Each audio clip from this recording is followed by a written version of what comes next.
Corona virus नित नए रूप बदलकर सामने आ रहा है। डॉक्टरों के अनुसार करीब 500 प्रकार के वेरिएंट के साथ यह वायरस दुनिया भर में फैल चुका है और सर्वाधिक तबाही हमारे हिंदुस्तान में देखने को मिली है। अब कोरोना की तीसरी लहर की आहट आने लगी है। हालांकि सुखद खबर यह भी है कि लोग कोरोना वायरस से लड़कर स्वस्थ भी हो रहे हैं, वहीं अपने अनुभव भी बता रहे हैं। इधर कोरोना की तीसरी लहर का असर बच्चों में सर्वाधिक असर करेगा, ऐसा अंदेशा चिकित्सक जता रहे हैं। आज हमने इस तीसरी लहर को लेकर बाल्य एवं शिशु रोग विशेषज्ञ से भी चर्चा की है।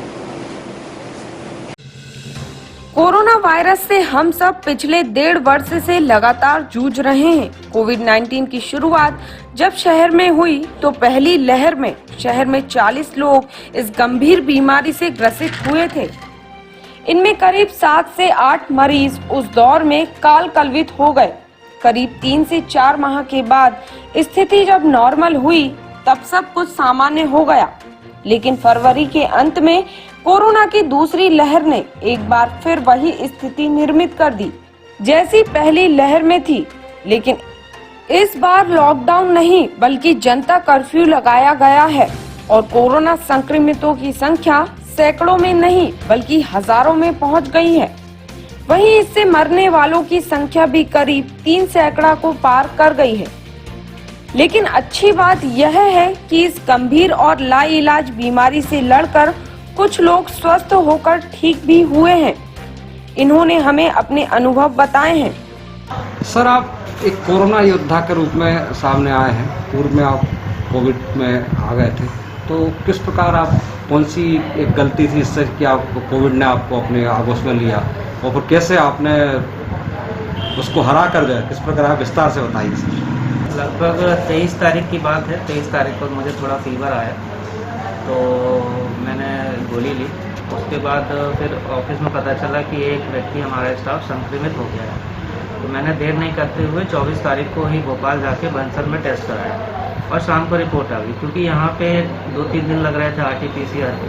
तो मैंने तो 24 को जाके टेस्ट कराया, 24 को ही रिपोर्ट आ गई और 24 को शाम को रिपोर्ट आई कि मैं कोरोना पॉजिटिव हो गया। तो मैंने 24 की शाम से ही अपने आप को क्वारंटाइन कर लिया और यहाँ के डॉक्टरों की मदद से, उनके मार्गदर्शन से दवाई ली, भाप ली और काढ़ा का इस्तेमाल करके मैंने इनका निरंतर सेवन किया और किसी प्रकार की कोई घबराहट नहीं रखी। सबके मार्गदर्शन से मैंने लगभग फिर मैंने 3 तारीख को टेस्ट कराया, लगभग 7-8 दिन में तो मेरा नेगेटिव आ गया है ना। मैं 8 दिन में बिल्कुल स्वस्थ हो गया और 3-4 तारीख से मैं ऑफिस आने लगा। सर, आप फील्ड पे ज़्यादा जाते हैं, उस कारण हो गया था या कैसे? अब हम लोग तो लगभग यहाँ उपभोक्ता मिलने हैं, लगभग कम से कम 30-40 तो हर व्यक्ति से मिलना हमारा है ना रोज़ का ही काम है। तो अब कैसे लगा कि वहाँ इसका जानकारी उतनी ज़्यादा है नहीं, क्योंकि यहाँ पे उपभोक्ता तो निरंतर आते ही रहते हैं। जी, तो सर अब कुछ लोग जो है पॉजिटिव होते हैं, घबराने लगते हैं कुछ, तो उन लोगों के लिए संदेश है क्या कि वो घबराए नहीं? तो बिल्कुल नहीं है और सबसे प्राथमिक उपचार तो यही है कि इसकी लक्षण जैसा ही दिखे इसमें बिल्कुल तुरंत यानी अपना जांच करा लें। सबसे बेसिक चीज़ यही है कि आपका जो टाइमिंग है इसमें लेट नहीं होना है। लेट हुए और फिर दिक्कत की बात हो जाती है, इसलिए सिम्टम्स आएँ और अपनी जांच कराएं और हमको क्वारंटाइन, अपने आप को क्वारंटाइन करें। ये सबसे बेसिक है जी। और घबराने की इसमें कोई बात नहीं है। मुझे 1-2 दिन फीवर आया, उसके बाद हरारत लगी, बस इससे ज़्यादा कुछ नहीं हुआ, क्योंकि मैंने एक पहले दिन से ही मुझे लग गया था तो मैंने तुरंत टेस्ट कराया। और टेस्ट कराने में बिल्कुल लापरवाही ना करें, तुरंत जाएँ और तुरंत। सर, आज भी कुछ, हालांकि अब तो बहुत सारे लोग इसका पालन करने लगे, लेकिन कुछ अभी भी जो है जो इससे डरते नहीं हैं और लापरवाही करते हैं, ऐसे लोगों के लिए आप कुछ कहेंगे क्या? देखिए, ये बहुत यानी सीरियस बीमारी है जो अभी अपने देश में और बाकी दुनिया में भी फैल रही है। इसको हल्के में ना लें, क्योंकि सोशल मीडिया और न्यूज़ चैनल के माध्यम से हम लोग ये निरंतर देख रहे हैं कि कितनी मौतें हो रही हैं। जो सरकारी आंकड़ा है और जो वास्तविकता में जो मौतें हो रही हैं उसका बहुत अंतर है। तो आस पड़ोस के ऐसा नहीं है कि अपने आस जान पहचान के लोगों में किसी की मृत्यु नहीं है। मेरे भी जान पहचान में बहुत सारे लोगों की मृत्यु हुई है जी। तो इसको हल्के में लेने की बिल्कुल कोशिश न करें। हो सकता है आपको कुछ नहीं हो, लेकिन आपके कारण दूसरे लोगों को हो सकता है, जो अपने परिवार का मुखिया खो सकता है, अपना बेटा खो सकता है। इसलिए लापरवाही बिल्कुल न करें। सर, चूँकि आप स्वयं कोरोना को पराजित कर आए हैं, क्या अनुभव रहे आपके? वर्तमान में लोग कुछ बिस्तर पर पड़े हैं, उनकी हौसला अफजाई के लिए आप क्या सुझाव देंगे? देखिए, एक तो कोरोना से बचाव का सबसे अच्छा तरीका ये है कि इसे छिपाइए मत। अगर हो जाए तो इसे छिपाइए मत, तत्काल जो है डॉक्टर को दिखा के अपने टेस्ट करा कर के और दवाइयाँ शुरू करिए, भाप लीजिए, योगा कीजिए, ताकि लंग्स को आप मजबूत कर सकें। यही चीज़ें हैं जो आपको काम आएंगी, और प्रॉपर दवाइयाँ खाएं। और अगर आपको लगता है कि ऑक्सीजन सेचुरेशन आपका जो है 96, 97, 98 से नीचे नहीं होना चाहिए, अगर सेचुरेशन घटता है और टेम्परेचर बढ़ता है, बुखार का भी आप टेम्परेचर लेते रहे, अगर ये चीज़ें बढ़ती हैं तो फिर आप जो है हॉस्पिटल जाइए, डॉक्टर को दिखा के आप हॉस्पिटल में जाइए। ये चीज़ें हैं जो आपको बचा सकती है। समय रहते अगर आपने इलाज नहीं लिया तो फिर 4-5 दिन के बाद, ये जो सेकंड स्टेज आया है, ये क्या हो रहा है, 4-5 दिन के बाद अगर आपने शुरू किया तो फिर बचना थोड़ा सा मुश्किल हो जाता है, बहुत कठिन होता है। एक डेढ़ महीने में लोग ठीक हो रहे हैं। यही अच्छा। दूसरा है कि आप अपना मनोबल मत गिराइए, मनोबल बढ़ा के रखिए। आप कुछ ऐसी चीज़ों में इन्वॉल्व हो जाइए जो मनोरंजन की चीज़ें हैं आपकी, या जो ईश्वर से जोड़ती हैं आपको, इस तरह की बातों पे, उससे जो है आदमी का मनोबल बढ़ता है। तो आदमी को मतलब जीने के लिए ये जरूरी चीज़ें हैं कि अगर आपने हतोत्साहित हो गए, आपने लगा कि हम तो चले जाएंगे, तो फिर आदमी जल्दी कोलैप्स हो जाता है।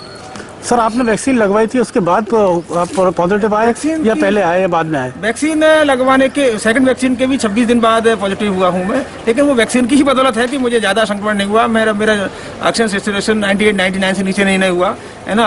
मेरा इन्फेक्शन जो है तो 8 स्कोर हो गया था। इसके बाद मैं जो है हॉस्पिटलाइज हो गया, क्योंकि मुझे लगा कि ऐसा ना हो कि कहीं ये बढ़ जाए। तो वो सब चीज़ें जो है काम आती हैं। ऑक्सीजन वैक्सीनेशन के कारण ही मैं जल्दी स्वस्थ होकर के और आपके बीच में काम करने में लगा हुआ हूँ। मतलब लोगों को चाहिए कि वो चाहिए कि वो वैक्सीन लगवाएं। वैक्सीन के बिना तो फिर अभी इस समय का जो दौर है, वैक्सीन के बिना जो है सुरक्षित नहीं है आप। सर, और क्या प्रिकॉशन लेना चाहिए? आज आप दौड़ धूप कर रहे हैं, क्या प्रिकॉशन ले रहे हैं? भाई, हम जो दौड़ धूप कर रहे हैं वो इसलिए कर रहे हैं कि भाई हम तो कर ही रहे हैं, आप लोग सुरक्षित रहें, इसके लिए हम कर रहे हैं। अब इनको कोई भी किसी जरूरी काम, एक तो घर में रहना चाहिए, लोगों को घर में रहें। घर से जरा जब भी बाहर निकले तो डबल मास्क लगाएं। मास्क के साथ साथ जो है बार बार आप हाथ धोएं, और जहाँ कहीं अगर आप जाते हैं, कोई चीज़ को टच करते हैं, कुछ होता है, तो फिर अपना हाथ धोने की व्यवस्था ना हो तो सैनिटाइजेशन का अपना सैनिटाइजर यूज़ करें, और सोशल डिस्टेंसिंग का पालन करें। 6 फीट की दूरी बनाकर रखें। कहीं अगर आप जो मेडिकल स्टोर पर जाते हैं तो आप देखते हैं कि बहुत ज़्यादा भीड़ रहती है ना। आपको चाहिए कि जो है 6 फीट की दूरी बनाकर चलें, तो उससे जो है आप संक्रमित नहीं होंगे, या दूसरों को भी नहीं करेंगे, और दूसरों से आप भी संक्रमित नहीं होंगे। इधर हालात सबके सामने हैं। प्रशासन ने तमाम उपाय कर इस गंभीर बीमारी से निपटने के लिए इंतजामात किए हैं। वहीं फिलहाल कोरोना संक्रमण की दर में गिरावट भी आई है, मृत्यु दर भी कम हुई है, परंतु इस बीमारी से ठीक हुए लोगों में साइड इफेक्ट भी ब्लैक फंगल के रूप में सामने आ रहे हैं। वहीं कोरोना की तीसरी लहर का भी अंदेशा लगाया जा रहा है। इसे लेकर हमने आज बाल शिशु रोग विशेषज्ञ डॉक्टर विवेक चरण दुबे से चर्चा की। दरअसल कोरोना की तीसरी लहर का सर्वाधिक दुष्प्रभाव बालकों एवं शिशु में होना माना जा रहा है। आइए आपको बताते हैं आखिर क्या बताया है डॉक्टर विवेक चरण दुबे ने। सर, कोरोना की तीसरी लहर की आहट आ गई है। चूँकि तीसरी लहर में बच्चों और बालकों को ज़्यादा प्रभावित बताया जा रहा है। ऐसे में इटारसी में जो बालक है या परिजन है, उनको क्या करना चाहिए, क्या सलाह देंगे आप उनको? नहीं, देखिए, जो कोरोना की तीसरी लहर आई है, ऐसा ऑफिशियली अभी डिक्लेयर नहीं हुआ है, लेकिन अगर अपन माने तो प्रिकॉशन अपन ने दूसरी लहर या पहली लहर से ही रखना चाहिए, जो हम रख रहे हैं। अभी जो तीसरी लहर है, ऐसा सुनते हैं कि इसमें बच्चे ज़्यादा अफेक्ट होंगे, तो वो उसके प्रमाण भी मिल रहे हैं। बच्चों में संख्या थोड़ी बुखार, सर्दी, खांसी की बढ़ी है, और जो पॉजिटिव उनके टेस्ट करा रहे हैं, वो बच्चों के टेस्ट भी पॉजिटिव निकल रहे हैं। अपने पास पिछले माह में ही 4 या 5 बच्चे पॉजिटिव निकले। 4-5 बच्चे जो हॉस्पिटल में एडमिट भी हैं और बिना एडमिशन के भी वो ठीक हुए हैं पॉजिटिव रहने के बाद। प्रिकॉशन यानी रोकथाम के लिए अपने को ये रखना है कि बच्चे को बिल्कुल, अगर छोटे बच्चे हैं, 6 माह से पहले के बच्चे हैं, अगर उनकी माताएं पॉजिटिव हैं, तो उनको फीड कराना है बच्चे को, मास्क पहन के कंप्लीट सैनिटाइजेशन तरीके से उसको फीड कराना है बच्चे को, बर्फ कराना है, पीठ ठोकना है, डकार दिला के सुलाना है। दूसरी बात ये कि बच्चों में कुछ भी लक्षण मिलता है, अगर बुखार का या कोई सर्दी का एक है, तो घर में लापरवाही ना करें। घर में इलाज देते हुए तुरंत डॉक्टर से कंसल्ट करें। जो नवजात बच्चे हैं उनमें 1.35 to 1.75% का वर्टिकल ट्रांसमिशन है मदर से बच्चों के उसमें। तो वो अगर बच्चे सिम्टोमेटिक होते हैं तो हमको नवजातों को देखना है। कई बच्चे पॉजिटिव हैं, कोई सिम्टम्स नहीं है, कोई दिक्कत नहीं है, माँ के साथ रह सकते हैं और मदर फीडिंग पे रह सकते हैं। उससे थोड़े बड़े बच्चे हैं तो उनमें आपने ये देखा होगा कि अच्छा खासा फीवर है जो 2 से 3 दिन बना हुआ है। कई बच्चे सर्दी खांसी निमोनिया में प्रेजेंट हो रहे हैं तो उनको तत्काल एडमिट कराएं उपचार के लिए। हमारे सरकारी अस्पताल में पूरी व्यवस्था है, बच्चों के लिए भी है और सस्पेक्टेड बच्चे में भी और कोविड पॉजिटिव बच्चों में पूरी व्यवस्था की गई है। घर में रख के टाइम ना गुजारें, जितना जल्दी आप हॉस्पिटल लाएंगे, हॉस्पिटल में उपचार शुरू होगा उतनी जल्दी अच्छा रहेगा। रोकथाम में हम साफ़ सफाई, बच्चों में कुछ खट्टी चॉकलेट्स वगैरह ना दें, साफ़ सफाई रखें और उनको पूरा अच्छे से पहना के रखें। घर में एसी कूलर फैन चल रहे हैं उसमें बच्चे ठंड खाते हैं, इम्यूनिटी थोड़ा सा सप्रेस होती है सर्दी खांसी से, जिसमें कोविड इन्फेक्शन सुपर इम्पोज हो जाता है। तो इन सब से बचाव रखना जरूरी है सबसे।